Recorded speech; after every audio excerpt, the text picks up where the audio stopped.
Welcome to Sleeping Radio Channel, and welcome to this quiet evening where we travel together through time.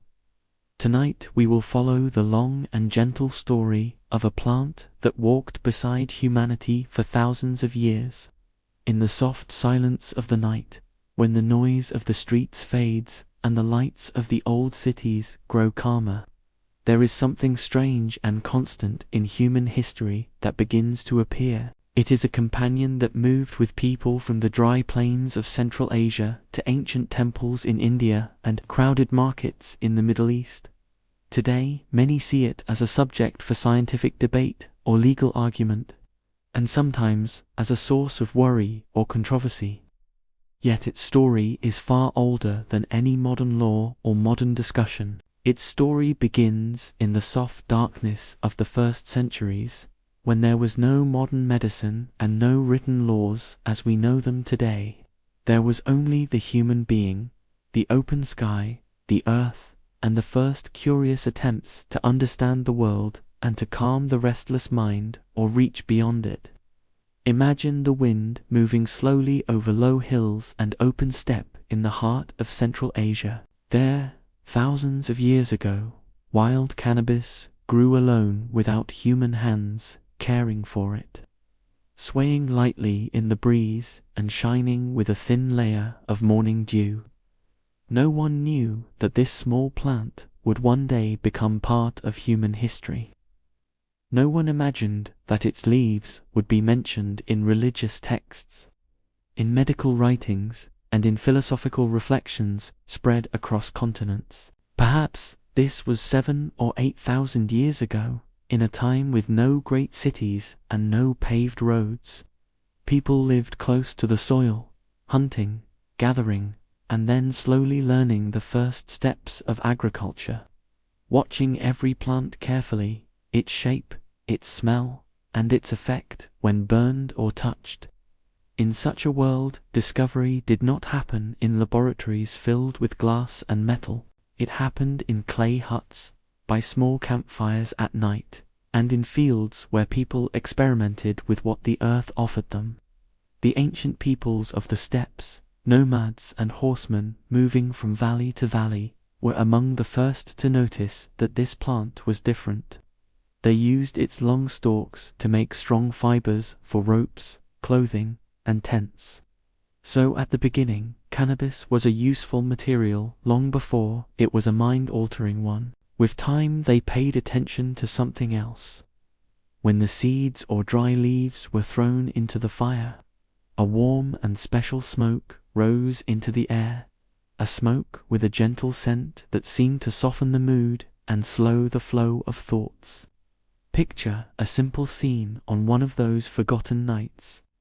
A leather tent stands against the cold wind, a fire burns slowly in the center, and a few men sit around the flames, speaking a language that has never been recorded and laughing with a quiet, mysterious ease. No one knows if that laughter was sarcasm or sudden relaxation. Perhaps it was the first time a human being felt that light shift in consciousness because of a plant that had slipped into the fire by accident or simple curiosity. In the graves of ancient steppe people discovered in Siberia and the Altai Mountains, archaeologists found bowls filled with cannabis seeds and stone vessels stained by smoke. Many scholars believe these were used in old rituals where the plant was burned to create fragrant incense for the spirits or the gods. It was not smoking in the modern sense, but a kind of closed space filled with scented vapor. It was a ritual in which the smoke became a bridge between this world and another, more than a simple act of leisure. This early use opens a small window into the mind of ancient humanity. People saw hidden meanings in nature and believed that every plant had a soul and every scent carried a secret. There was no clear line between medicine and magic, or between a healing herb and a sacred one. In such a world, cannabis was treated as a gift from the earth, with many uses at the same time, both practical and spiritual. As tribes moved and traded across the land, they carried the seeds with them in small cloth bags, like a memory of their first home. In this quiet way, cannabis spread slowly east and south along the old trade routes, traveling with merchants, shepherds, and soldiers. In some lands it remained a source of fiber and cloth. In other places it entered into religious rituals, and elsewhere people began to notice its soft effect on the mind and mood. Across centuries, this slow movement became the beginning of a unique human journey. A plant that started as a simple crop became part of human experience itself, touching both body and spirit. In Central Asia, nobody spoke yet about smoking the way we do today. Yet somewhere in the background there was a quiet desire to explore the borders of awareness, comfort, and inner peace. Without knowing it, those people were taking the first steps in a very long story. This story would one day reach crowded cafés in Cairo, hidden circles in India, and bright laboratories in Europe. In the hush of the old wind and the thin smoke rising from a small fire in a forgotten tent, the first relationship between human beings and this plant was born. It was not a planned or fully conscious relationship, but it was the beginning of everything that came after. As civilizations grew beside riverbanks and the first cities appeared, humans began to notice that some plants offered more than simple food or clothing. Some could be worn or eaten or used to heal the sick, while others seemed to touch the mind itself and bring people closer to an unseen world. Cannabis was one of those mysterious plants.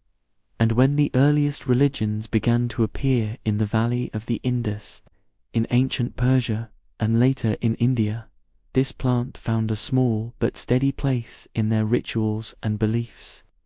It was not seen as a poison or as an enemy. It was seen as a path to clarity of spirit, as a small wooden bridge between earth and sky.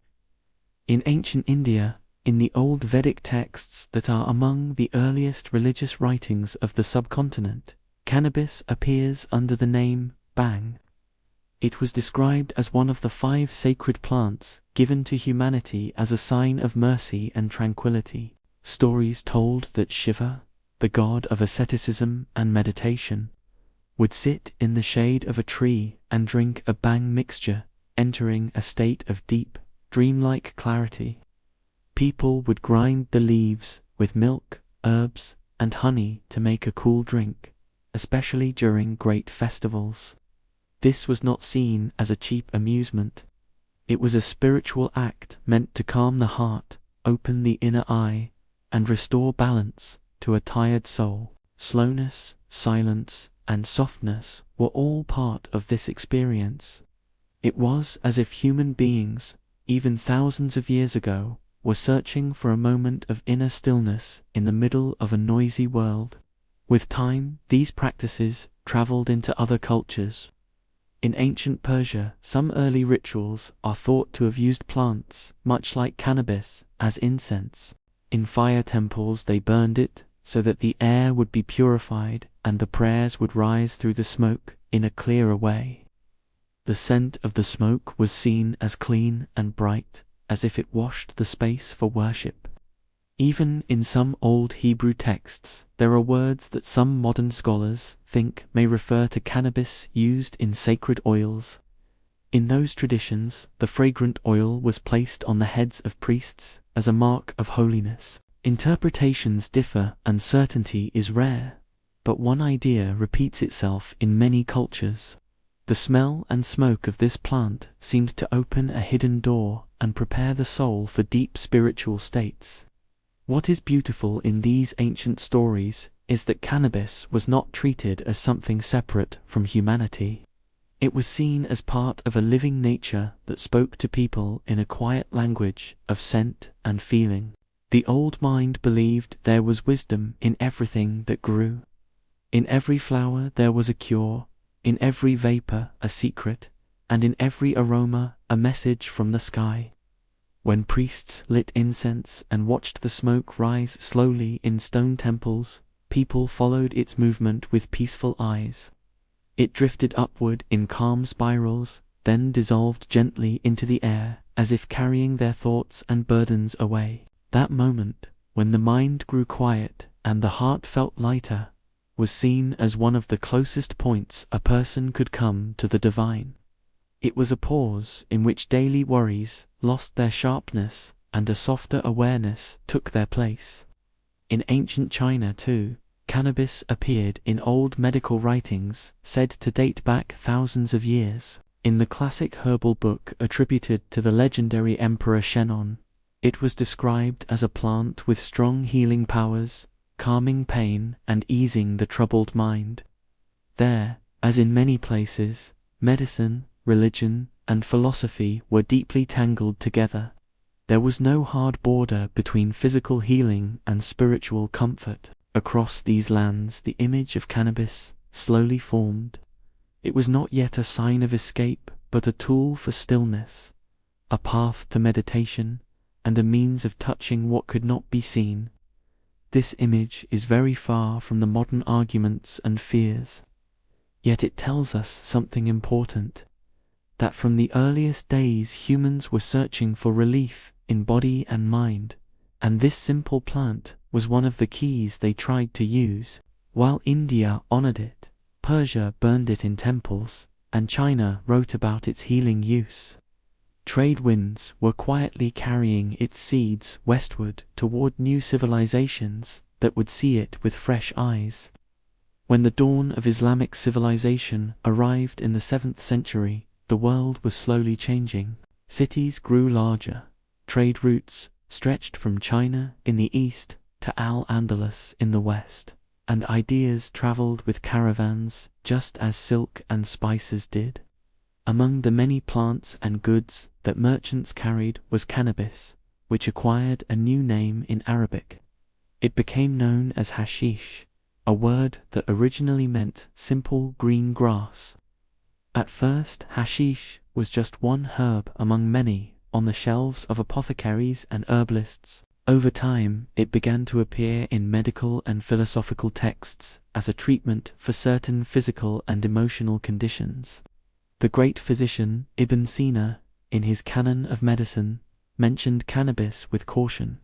He spoke of its ability to ease pain when used in moderation and with respect. He did not see it as pure evil, but as a substance that required understanding and balance. This calm and careful attitude was a mark of early Islamic thought, which often stood between blind rejection and blind acceptance. Yet hashish did not remain only in the hands of doctors. Slowly it slipped into Sufi circles and into long sessions of remembrance and contemplation at the edges of cities. Some mystics believed that it could help quiet the mind and slow the inner noise, allowing the seeker to sit longer in remembrance and stillness. They were not looking for wild pleasure, but for a softer awareness and a sense of gentle disappearance into the divine. Stories were told of a Sufi master who discovered the plant during a lonely retreat in the mountains. He tasted it, or burned it, and felt a strange lightness and serenity that allowed him to meditate for hours without tiredness. From such tales the word hashishen appeared among his followers, not in the dark sense later invented in the West, but simply as a name for those who stepped away from the noisy world in search of hidden calm. These stories blend legend and history, yet they show how Islamic culture wrestled with the idea of hashish, hanging between prohibition and acceptance, between spiritual use and dangerous excess. While some Sufis used it carefully in their retreats, jurists wrote warnings against it, seeing anything that harms the mind as a serious threat. Since reason was considered one of the greatest gifts given to humans. As Islamic cities grew, especially in Egypt, Syria, Iraq, and the Maghreb, hashish slowly found its way into daily life. It was no longer reserved for mystics or physicians, but became part of popular culture. In old cafés, people sat under oil lamps, sharing stories, drinking coffee or tea, and sometimes smoking hashish in quiet gatherings filled with poetry and music. These places brought together simple workers, and educated men alike, united by the desire to forget the weight of the day for a short while. By the 14th century, travelers and historians wrote often about hashish gatherings in Cairo, Damascus, and Baghdad. They described them as relaxed and pleasant circles where a singer would chant, a storyteller would speak, and thick smoke would drift through the air. They were not always places of corruption, as some later imagined, but rather small shelters from the storms of daily life, where time seemed to slow down, yet harmony never lasted for long. In certain periods, there were strict rulings against hashish, and users were punished harshly, accused of laziness and neglect of duty. With every wave of prohibition, there was another wave of tolerance later on. Hashish seemed to flow through time like sand slipping through fingers, never fully erased and never fully accepted. It remained in a grey space, not entirely pure and not entirely forbidden, much like many things that touch the human soul and its fragile balance. In Arabic poetry of the medieval period, hashish began to appear as a subtle symbol. Poets did not always name it openly, but they spoke of a joy without wine, of a calm after exhaustion, and of a state in which the veil between a person and their inner self seemed to lift. These images were more than playful words. They hinted at deep, private experiences that only those who had felt them could truly understand. In later centuries, as the medieval world moved into new dynasties and changing powers, hashish became more present in the daily life of the eastern cities, yet it also became a source of worry for rulers and scholars. When the Mamluks ruled Cairo and Damascus, these cities were vibrant centers of trade and culture, full of soldiers, craftsmen, students, and wandering storytellers. In that tense and crowded society, many people used hashish as a small escape, a way to soften the harshness of work and war, a moment of rest after long days under the sun or in the noise of the markets. But this quiet habit did not please everyone. Some rulers and religious jurists saw it as a distraction, pulling people away from worship and from responsibility, so strict decrees began to appear.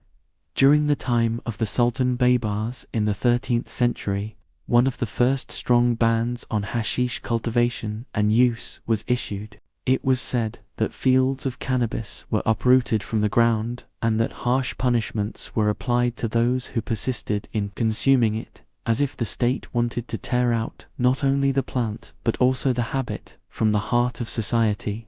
Yet, as history often shows, prohibition alone was never enough to erase a human desire.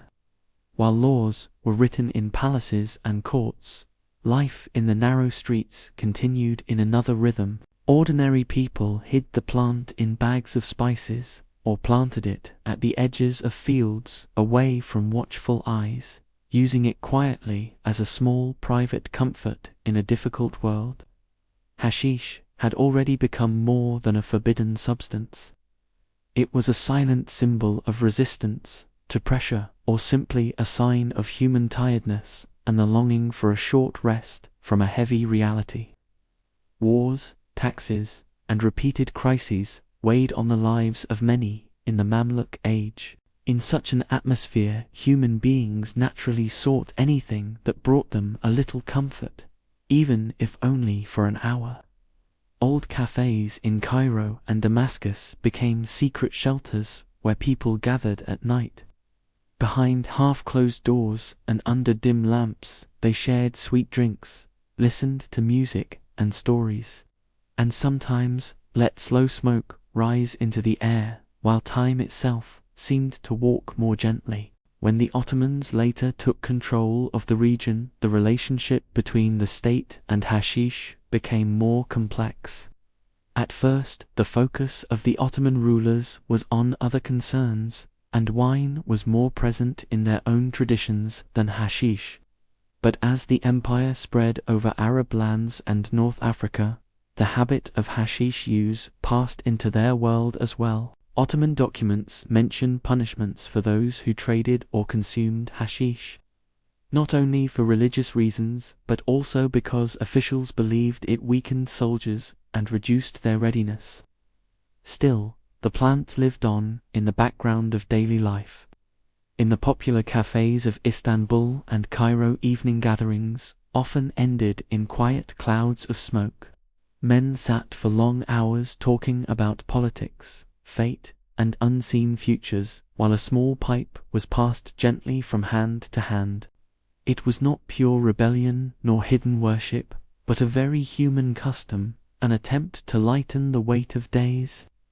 Some European travelers who visited the Ottoman East at that time wrote with fascination about these scenes.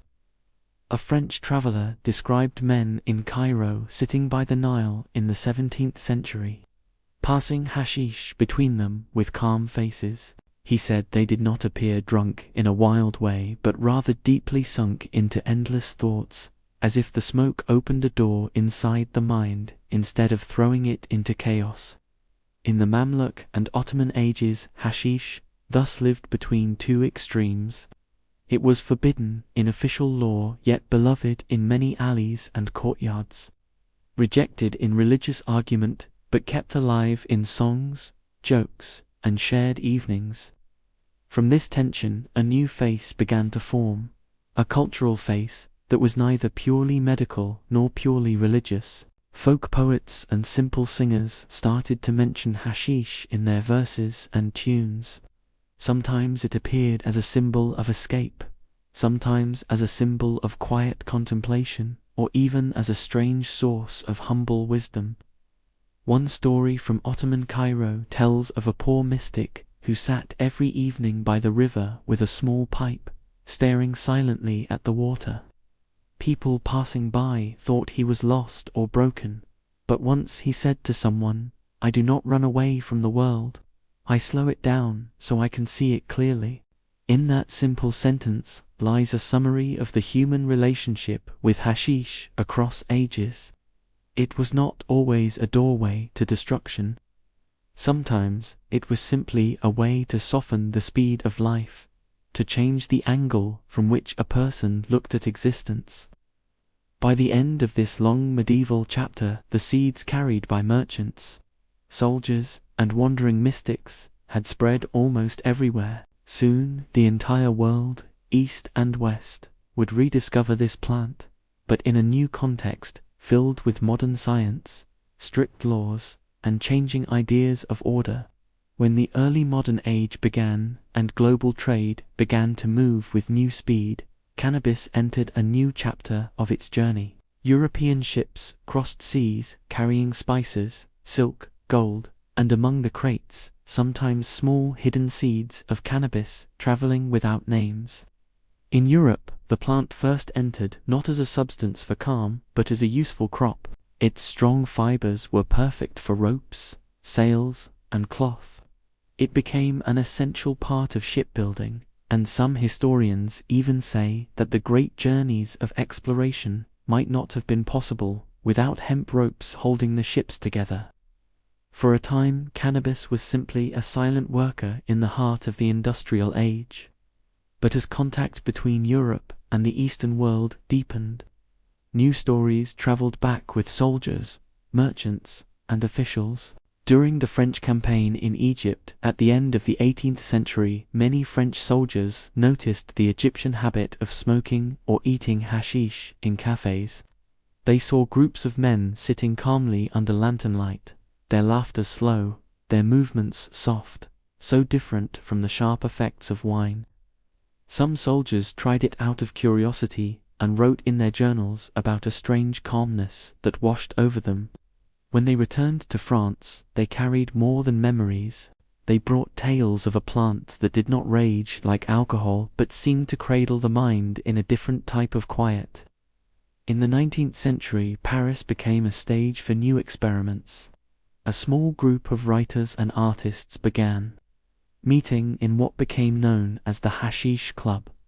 Among them were famous names who saw in hashish not just entertainment but a tool for exploring imagination and perception. They described how time seemed to stretch, how colors felt deeper, and how thoughts moved in unusual patterns, like slow waves. For them, it was a doorway to new artistic visions, not simply a playful vice. At the same time, European doctors working in India were watching another side of the plant. They learned from local traditions that cannabis preparations were used to ease pain, calm spasms, reduce nausea, and help with insomnia. In the year when a physician named O'Shaughnessy published his observations about medical cannabis in India, he opened the door for Western medicine to take the plant seriously again. Through the second half of the 19th century, small bottles of cannabis extracts began appearing on pharmacy shelves in Europe and America. Labels described them as tincture of cannabis, promising relief from chronic pain, nervous tension, and even some types of seizures. For a while, hashish and cannabis extracts were not seen as dark or forbidden. They were simply part of the official medical toolbox, prescribed by doctors as one more remedy among many like morphine and quinine. But slowly, quietly, the world was changing. The same modern age that had discovered the plant as a medicine was also building systems of tight control, industrial precision, and legal order. Governments and doctors began to look more closely at any substance that affected the mind. As migration and cultural exchange intensified in the early 20th century, hashish began to leave the pharmacy and appear more openly in streets, music halls, and poor neighborhoods. It became associated, in the minds of some authorities, with outsiders, workers, and migrants. In Paris, the once secret hashish club turned into a legend, while newspapers sometimes wrote about hashish with a fearful tone, calling it a dangerous pleasure and linking it to madness or crime. The word hashish itself began to carry a new negative weight in Western languages. In the United States, as the new century unfolded, cannabis and hashish became linked in public speech to poor communities and immigrants from Mexico. It was used as an easy symbol in political rhetoric and sensational journalism. Instead of careful evidence, there were dramatic claims that it caused violence or moral collapse. In 1937, a law known as the Marijuana Tax Act effectively criminalized its possession and trade across the country. From there, a long global wave of prohibition began.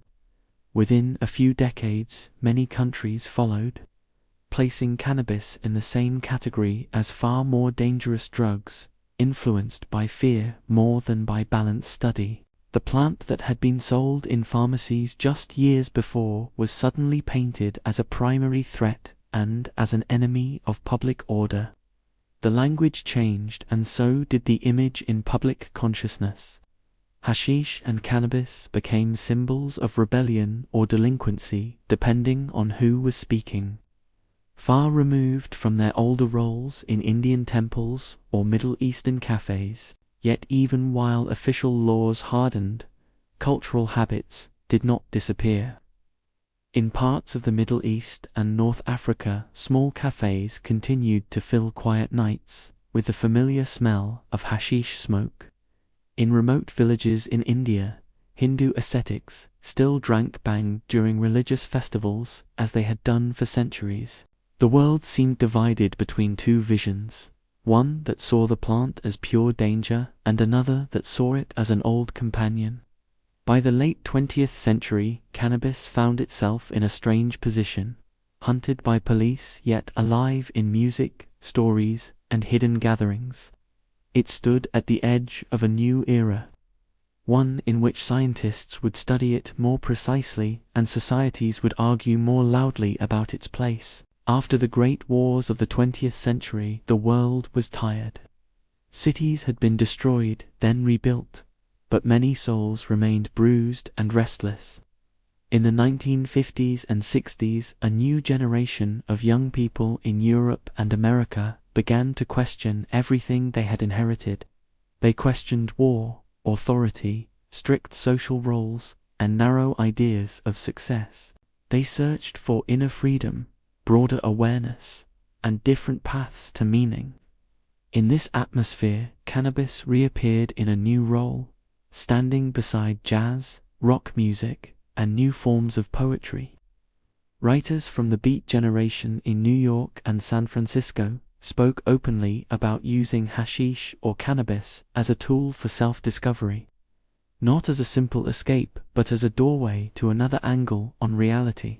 They wrote about smoke that made the city breathe truth, about nights where thoughts became clearer even as time slowed. In the 1960s, the decade of large cultural revolutions, the image of the long-haired hippie holding a rolled joint became a symbol repeated around the world. Their slogans called for peace and love, for a return to nature and a rejection of violent wars. For them, cannabis was not just a pleasure, but part of a philosophy that preferred flowers over guns and music over marching orders. Yet governments looked at this new movement with deep suspicion and fear. Shifts in music and clothing were not the main worry. The true threat in the eyes of authorities was a generation that refused to obey, that questioned war in Vietnam, consumer culture, and rigid social structures. Once again, cannabis became a convenient target. Media campaigns showed it as a dangerous step toward harder drugs and as a reason behind social collapse. At the same time, scientists were making quiet progress in understanding the plant. In the 1960s, a researcher succeeded in isolating the main active compound known today as THC and studying how it interacts with the brain. This was an important moment because, for the first time, the mystery of cannabis began to be translated into biological language. Some doctors and researchers started to argue that prohibition might be too simple an answer and that the plant could have valuable medical uses if studied and controlled properly. But politics moved in a different direction. In the 1970s, the United States government declared a war on drugs, placing cannabis in the strictest legal category together with heroin and cocaine. Official speeches called drugs the first enemy of the nation. In internal reports, however, some advisors admitted that this war was also a war on political opponents and marginalized communities, directed more at certain groups of people than at substances themselves. While Western governments tightened the laws, other parts of the world continued to cultivate cannabis in secret valleys and high mountains to meet rising global demand. By the late 1980s and early 90s, a new contradiction was visible. Societies that punished cannabis harshly were the same ones where many quietly consumed it. The demand did not vanish. Instead, the debate moved from back alleys to university halls, and from hidden rooms into newspapers and television.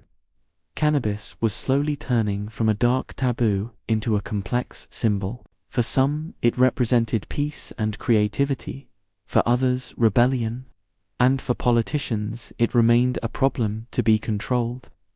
In the 1980s, another cultural layer wrapped itself around the plant.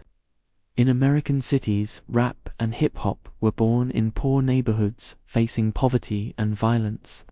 Young artists used rhythm to speak about pain, dignity, and survival. In their songs, cannabis appeared not as a glamorous toy, but as an everyday detail of street life. A small pause between struggles, on rooftops and stairwells, in parking lots lit by flickering lamps. They shared smoke and words, turning both into tools for endurance. At the same time, in Europe, thinkers and activists began to question whether it made sense to imprison people for using a plant that many considered less harmful than alcohol. Essays and public discussions in France, Britain, and the Netherlands asked simple questions. Was the real danger in the plant itself, or in the way society treated those who used it? Was it fair to criminalize personal experiments with consciousness, while other legal substances caused equal or greater harm. In 1976, the Netherlands took a step that would echo for decades. It allowed small amounts of cannabis to be sold openly in certain licensed cafés, separating it from harder drugs in law and practice. The idea was to reduce harm through regulation instead of chasing an impossible dream of complete eradication. From that time, Amsterdam became known as a place where a person could sit in a calm cafe by a canal, drink coffee, read a book, and use cannabis without fear, as if it were another aspect of personal freedom. Meanwhile, in other parts of the world, the war on drugs intensified. Some countries imposed long prison sentences for even tiny amounts of hashish. Whole communities, especially among the poor, were marked by arrests and criminal records for actions that in other nations were becoming semi-legal. The contrast was sharp and painful. A young person could sit in a bright Dutch cafe using cannabis calmly, while another in a distant city might be sent to prison for the same act. Despite this, culture kept singing. Reggae, hip-hop, and many other musical forms spoke in gentle or defiant tones about the plant. It became associated not only with escape, but also with ideas of peace, spiritual reflection, and trust in nature. In 1996, the American state of California took a historic step by allowing medical cannabis use for patients with serious conditions such as cancer and AIDS. It was a quiet but powerful signal that medicine was beginning to reconsider old judgments. Once again, the plant reappeared in the hands of doctors, this time surrounded by modern machines and scientific language. As the century ended and the new millennium approached, another transformation was getting ready to unfold. The internet was spreading rapidly, connecting voices from distant lands in a single web. People could share information about history, science, and personal experience without needing the approval of traditional media. Within this digital space, the conversation around cannabis shifted from whispers to open discussion. Young people who did not grow up with old propaganda began to ask direct questions. Why is a plant that has never caused a fatal overdose treated like a major threat, while powerful chemical drugs are sold legally? Why are prisons full of people whose only crime is carrying or selling a small amount of dried leaves? These questions did not have easy answers, but they were enough to begin changing public opinion slowly. At the same time, the shadows of the old drug war were still present. In Latin America, fields of cannabis and other plants were targeted by military operations, while violence between cartels and governments took many lives. In parts of Africa and Asia, colonial-era laws were still enforced with rigid severity. In some countries, a single rolled joint could mean years behind bars. In others, tourists sat in beach cafes, buying it with little fear. The world seemed to be living to parallel realities at once. Media images of cannabis also began to soften in some places. Instead of always appearing as a symbol of crime, it was sometimes shown as an element of humor, of relaxed friendship, or even of gentle wisdom in films and series. Even so, laws lagged behind, waiting for stronger scientific and social pressure to shift. In the early years of the 21st century, such pressure grew. New studies explored how compounds like CBD might help with epilepsy, chronic pain, anxiety, and other conditions. Doctors and patients spoke together about experiences of relief where other medicines had failed. Little by little, governments started to listen. Online communities shared stories, scientific articles, and personal testimonies. The history of the plant, from sacred temples to criminal courts, was retold in thousands of voices, creating a sense that perhaps humanity needed a new relationship with this old companion. Some countries in Europe moved toward partial decriminalization, Others allowed limited medical programs. Arguments slowly shifted from moral panic to questions of regulation, safety, and education. The global tide was moving, gently but clearly, from total rejection toward cautious experimentation and gradual acceptance. As the 21st century settled into its second decade, the world found itself more connected than ever. And with that connection came a new way of thinking about old fears and old beliefs. People were speaking more openly, not only about cannabis as a substance, but about freedom, mental health, stress, and the quiet struggles of modern life. In this atmosphere, the idea of reform began to grow, first slowly and then with surprising speed. In the year 2012, the American state of Colorado became the first to fully legalize cannabis for both medical and recreational use. This moment was not just a local political decision, it was a symbolic turning point for the entire world. It whispered that the long centuries of fear and punishment might finally be giving way to a more balanced and rational view. After Colorado came Washington, Oregon, Nevada, and then many other states, each one shifting the map of the United States into zones of acceptance, hesitation, and careful observation. The change was not only legal but economic. Within a few years, cannabis transformed from a hidden market into a massive regulated industry worth billions of dollars. Fields that were once planted in secret under moonlight began to grow openly in sunlight. Surrounded by modern greenhouses and agricultural technology, companies designed elegant brands, polished packaging, and carefully measured products, turning what was once a whispered secret into a mainstream item found in bright, clean shops. In Canada, the transformation was even faster. In 2018, it became the second country in the world to legalize cannabis nationwide, not to encourage reckless use, but to regulate it, control quality, reduce crime, and bring the trade into the light. Stores dedicated to cannabis became as common as coffee shops or pharmacies, designed with warm lighting, wooden colors, and a calm atmosphere that invited relaxed browsing rather than fear. Language itself began to shift again, losing the harsh tones of the past. Words that once sounded dangerous or taboo became part of everyday conversation in news reports, political debates, and medical journals. This once forbidden plant now had its own legal categories, safety standards, and tax systems. It had entered the modern world through the front door after centuries of being chased through shadows. Yet this new acceptance brought its own questions. Was legalization an invitation to greater use, or a safer alternative to uncontrolled markets? Would crime truly shrink or simply change form? Would society learn responsible use, or would new problems appear instead? These questions did not have simple answers, but one truth was clear. The world was no longer willing to return to the old silence or the old fear. Across Europe, discussions began in Germany, Switzerland, Luxembourg, and other countries.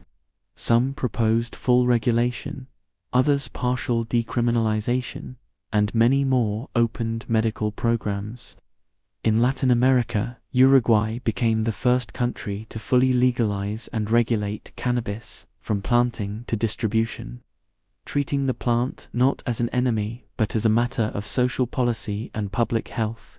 Even in regions known for strict laws, such as Asia and the Middle East, new conversations emerged quietly. Some governments began exploring the economic benefits, medical potential, and tourism connected to cannabis, while others maintained strict bans but acknowledged that old models might need revision. The conversation had changed.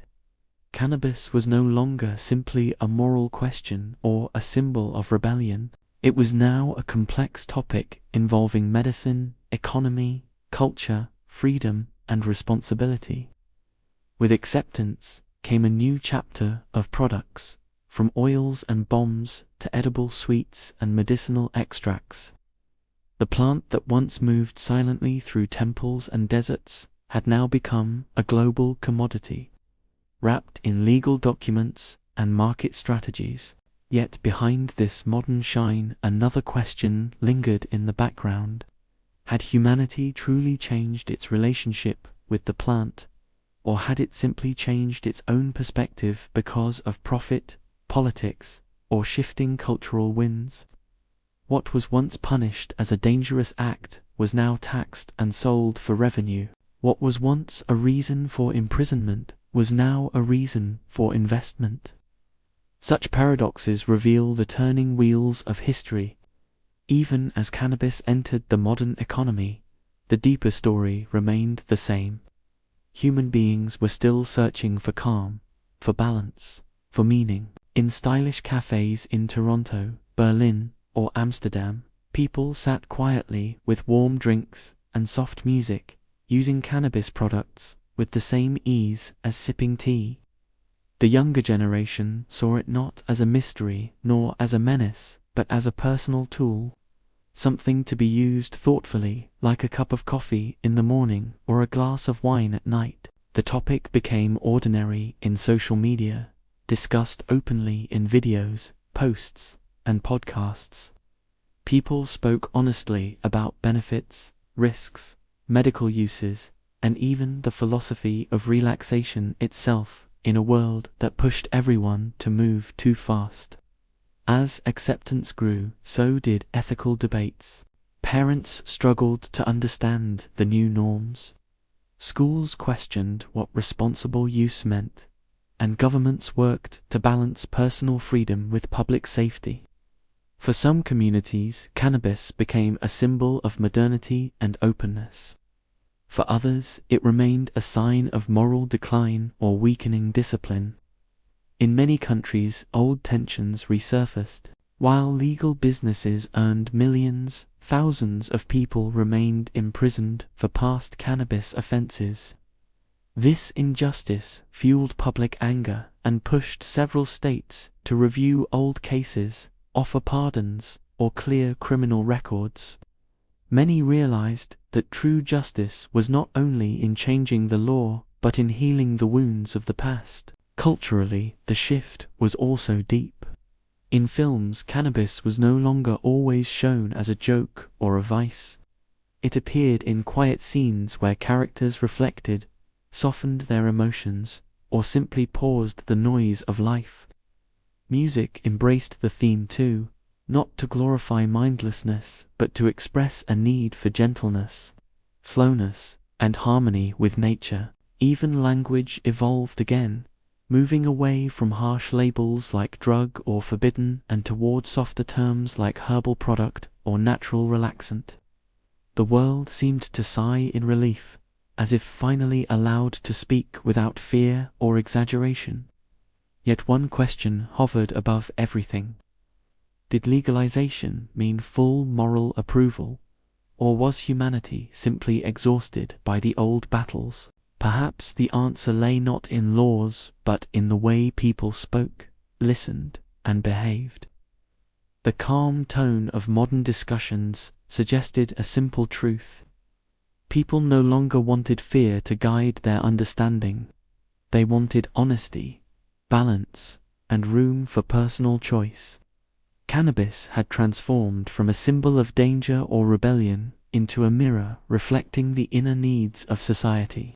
It revealed a quiet longing for peace, a desire to pause the world, and a recognition that human beings are not machines. They need rest, gentleness, and moments of presence.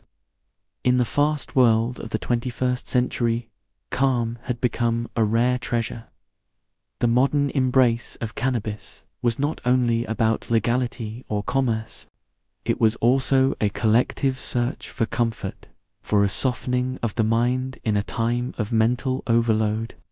Ancient ideas of meditation, once found only in temples or retreats, had returned in a new form, not as a sacred ritual, but as a personal tool for slowing down.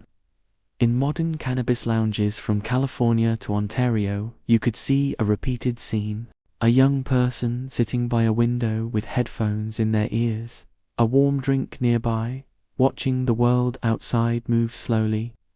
Cars pass like drifting shadows, conversations fade into distant echoes, and for a moment time itself widens.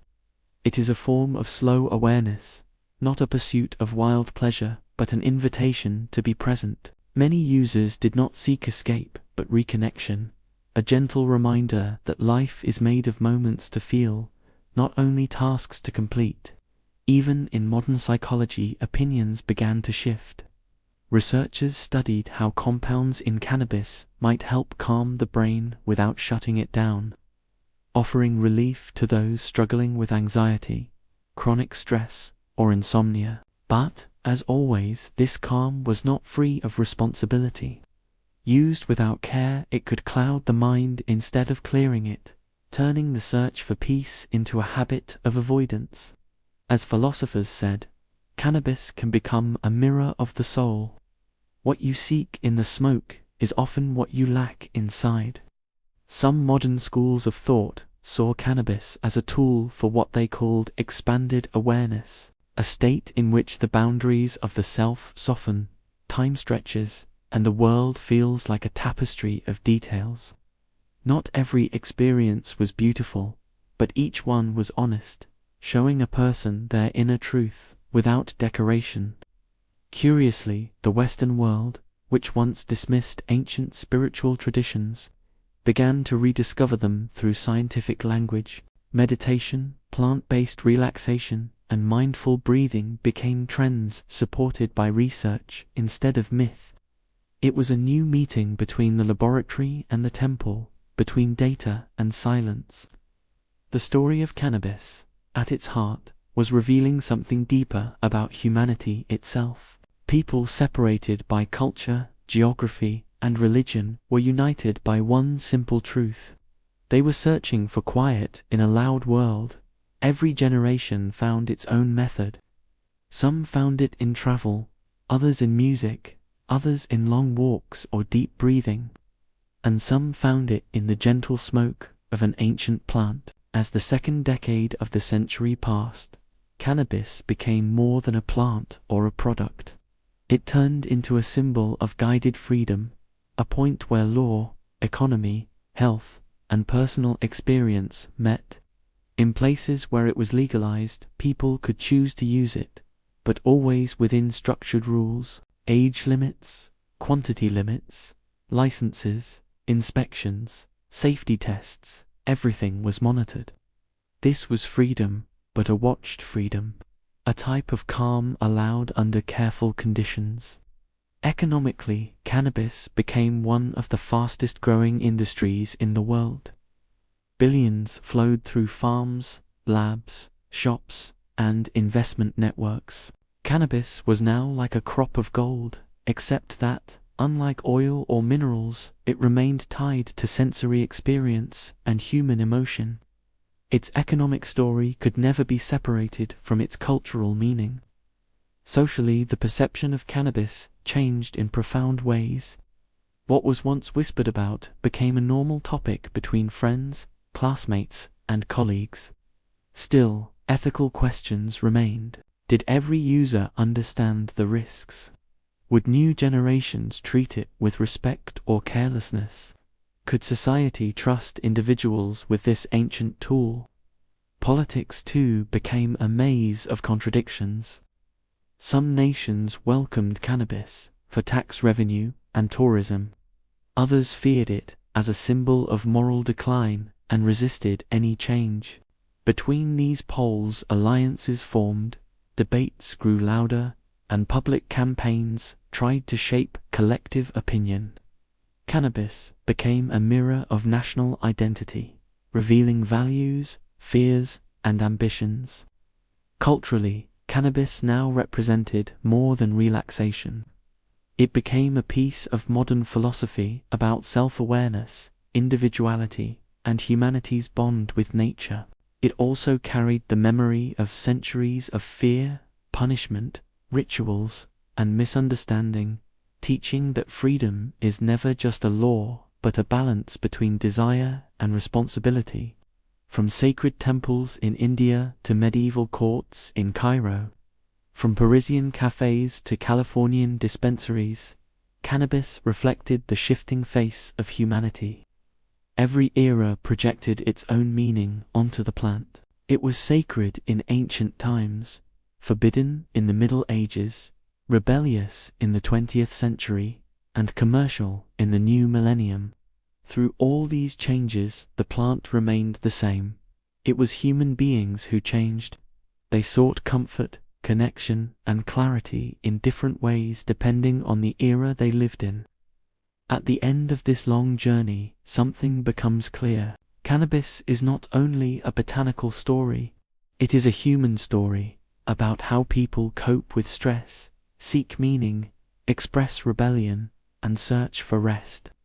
It reminds us that calm is not a luxury but a human need, and that the ways we pursue it change with time, just as we change. Across the centuries, the plant has moved between fear and acceptance, between shadow and sunlight, between punishment and legalization. Now, as we reach the present moment, we can see the full arc of the story. A plant once burned in rituals became a global industry worth billions.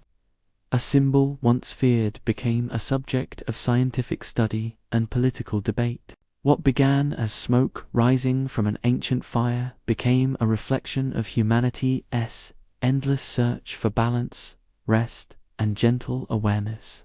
After traveling through all these centuries, we return to ourselves.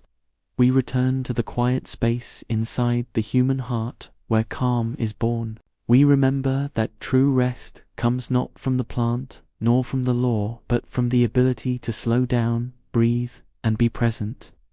And now, as your breath softens and your mind drifts gently toward sleep, let the long history settle into silence. The world around you fades little by little, like smoke dissolving in the night air. This moment belongs only to you, a moment of stillness, of peace, of connection with yourself and with the long, quiet river of time. Sleep peacefully now, and let every dream tonight continue the soft journey we shared.